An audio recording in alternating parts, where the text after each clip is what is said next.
कटीला है, कंकड़ है, पत्थर है, कहीं कहीं तो कांटे भी हैं।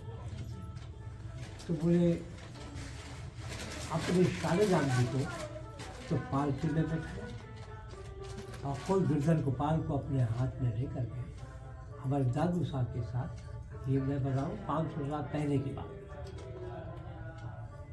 पुष्कर होते हुए लगभग 7-8 महीने लगे राजस्थान से वृंदावन आने।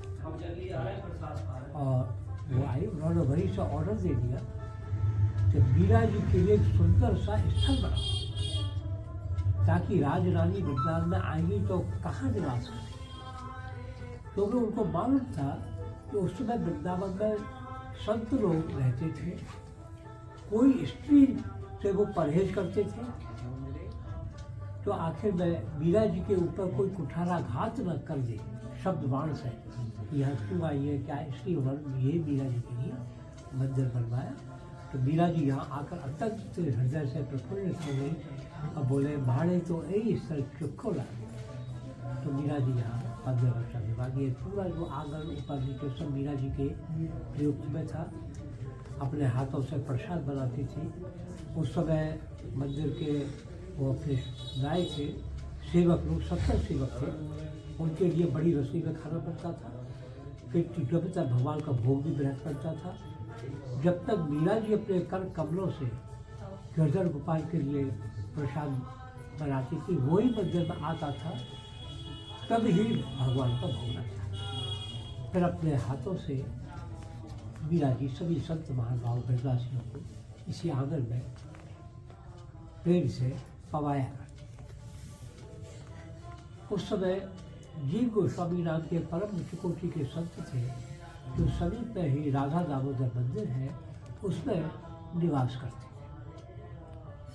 तो मीरा जी तो संतों में ही अपना जीवन व्यतीत करती थी।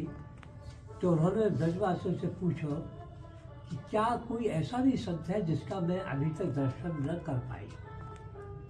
तो ब्रजवासी स्त्रियों ने कहा, देवी मीरा, एक संत है, किंतु क्या बताएं, वो सिर्फ पुरुषों से मिलते हैं, स्त्रियों से नहीं मिलते हैं।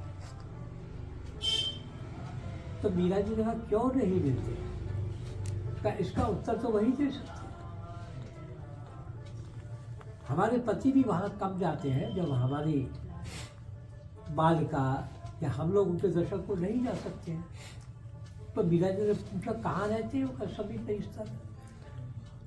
एक दिवस मीरा यमुना स्नान करने के उपरांत यमुना के जल से भीगी मीरा की काली केश राशि, उनसे टपकते श्वेत नील बिंदु, गौर वर्ण श्वेत वस्त्र, एक हाथ में एक तारा और दूसरे हाथ में करताल लिए मीरा ने गिरधर गोपाल का जैसे ही पद गायन यमुना तट का प्रारंभ किया कि हेरी मैं तो प्रेम दीवानी, मेरा दर्द न जाने कोई, और घायल की गति घायल जाने जो कोई घायल।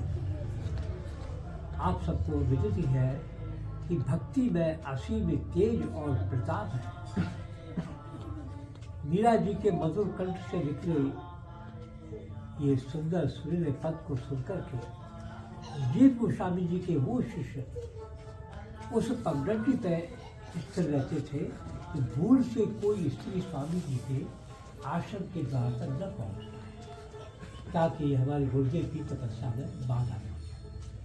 किंतु मीरा जी के पद को सुनकर के वो अपने गुरुदेव की प्रतिज्ञा भूल गए और स्वयं मीरा जी को प्रणाम करते हुए उस सूर्य पगडंडी पर चलने का आह्वान करते। और इस प्रकार मीरा जी शनै शनै पद गाती हुई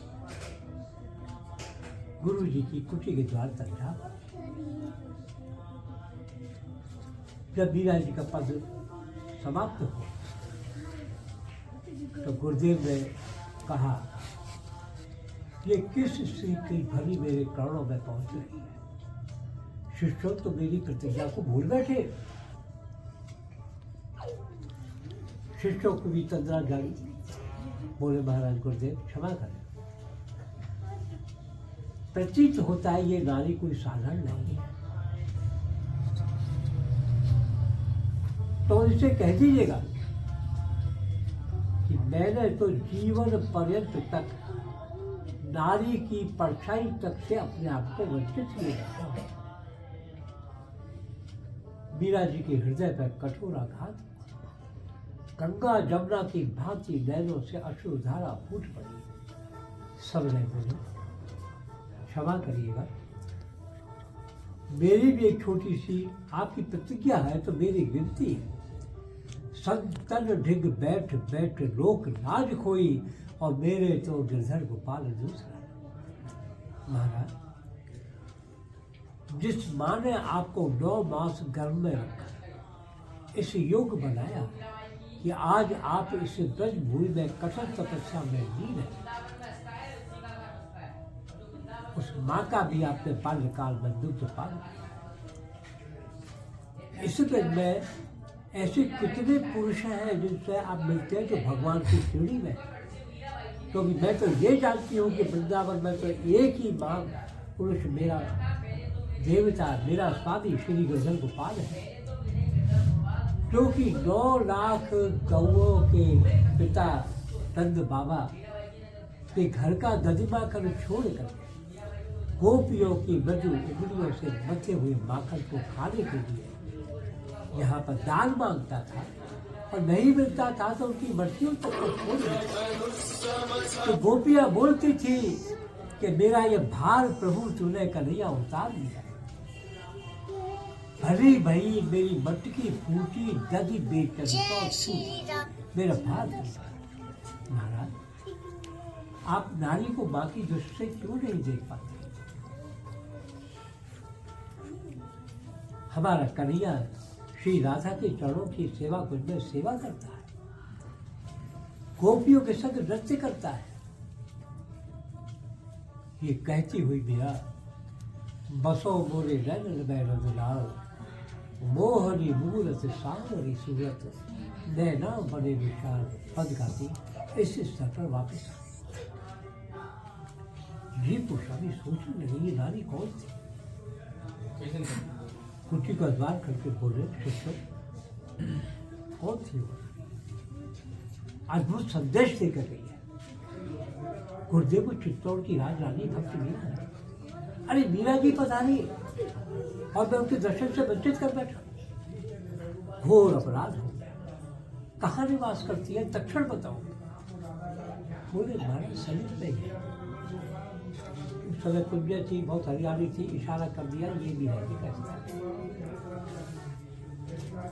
जी गोस्वामी जी ने नूतन कोट की से मिलने जाता है, वस्त्र धारण करता है, सज धज कर जाता है, किंतु जीव गोस्वामी जी ने नूतन वस्त्र भी धारण नहीं किया, पादुका भी नहीं ग्रहण करी, नंगे पांव भागे भागे आए। ये मीरा जी कुटी थी, यहाँ भजन गाते देखकर मीरा जी के चरणों में वंदन करके बोले, माँ मेरे अपराध को क्षमा करें। जिस प्रकार विद्युत के कौंतरे से बादल छट जाते हैं, उसी प्रकार से देवी माँ मेरे स्त्री पुरुष के भेद का पर्दा तत्क्षण ही तार तार हो उठा है। आप ही एक ऐसी पावन दिव्य नारी है जिन्होंने साक्षात गिरधर गोपाल को पति रूप में स्वीकार किया है।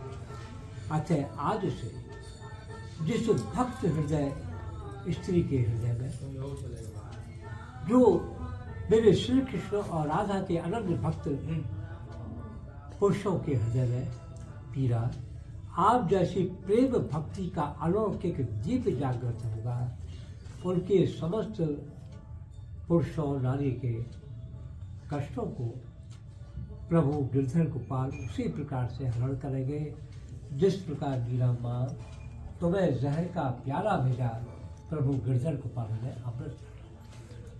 तब से उन्होंने वृंदावन की समस्त गोपी नर नारी का दर्शन करना प्रारंभ किया, बड़े बड़े ग्रंथ लिखे। आपने जो बात बताई कि ये साधना स्त्री मीरा की प्रेम दीवानी की थी, जिसने वो चित्र खींच दिया अपने छोटे से पद में,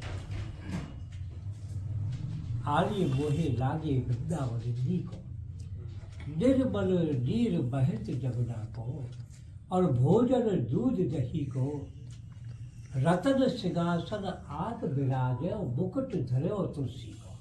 शालिग्राम के रूप में वृंदा रानी विराजित है इस वृंदावन में। कुंजन कुंजन फिरत राधिका, शब्द सुनत मुरली को। और मीरा के प्रभु गिरधर नागर, भजन बिना नर भी को। आपकी दिव्या पर साक्षात श्री राम का अभिलेख है।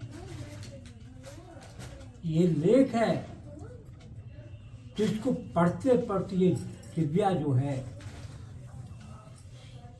एक समय ये भी आता है जब आप निद्रा में होंगे तब भी आप राम का भजन अंतर मन में करते रहेंगे, तब दिव्या नहीं चलेगी। अंतर मन के अंदर की जो माला है वो चलेगी।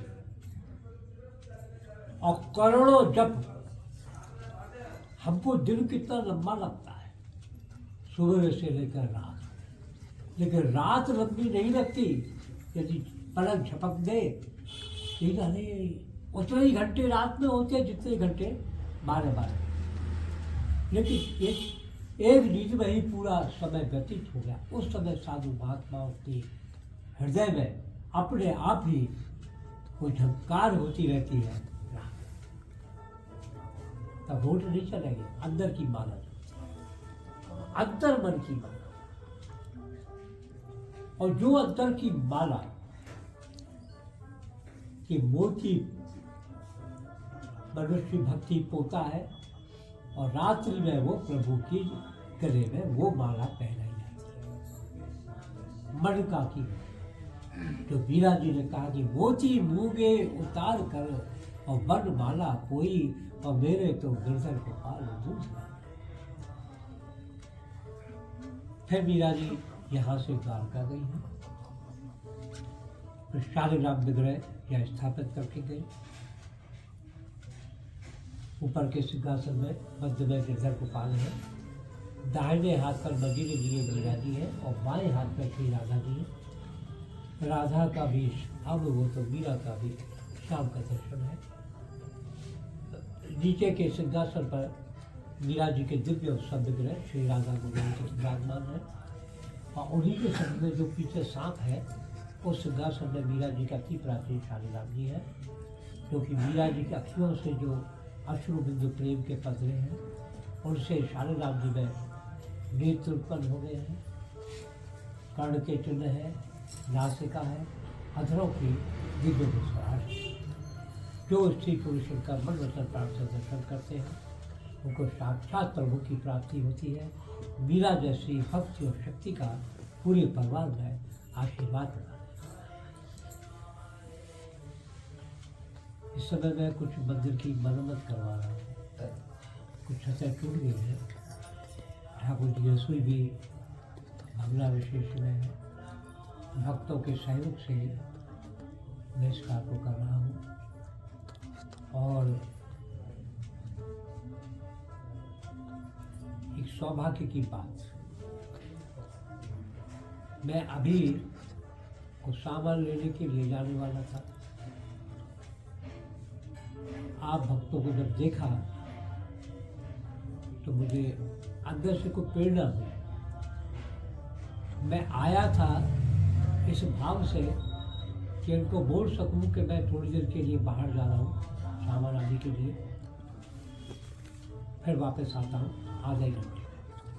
किंतु एक अलौकिक हीरा मुख से ना कहे लाख टका दे रहा, एक दिव्य दृष्टि के रूप में मेरे पाँव यहाँ बंध गए, नहीं जा पाए। क्योंकि प्रभु को मीरा को ये मंजूर था गिरधर गोपाल को क्या ऐसे दिव्य